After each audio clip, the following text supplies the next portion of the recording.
Ah, Bartz and Boko.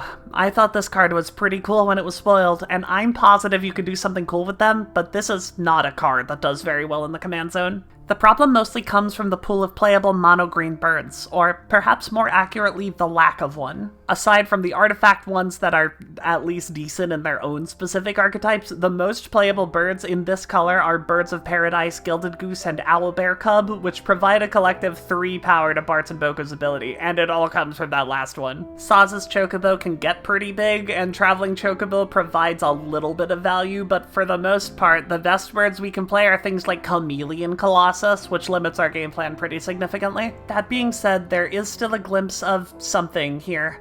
Curving out with the cheaper birds, or more ideally, cards like Metallic Mimic that actually have a power stat, lets us drop Bartz and Boko very early because of the affinity for Bird's ability, hopefully disrupting an opponent by removing an essential piece like an early commander or Esper Sentinel or something. At this point, we want some way to recur the trigger. The best of which are Conjurer's Closet and Temur Sabertooth, with this guy in particular being our outlet to the only cool thing I could figure out in this deck. Ashaya, Soul of the Wild, turns all of our non-token creatures into forests, and Traveling Chocobo doubles landfall triggers, meaning that with it, 2 other birds, Ashaya, Temur Sabertooth, and anything that makes mana when you landfall, you'll be able to absolutely crank out Bartz and Boko triggers.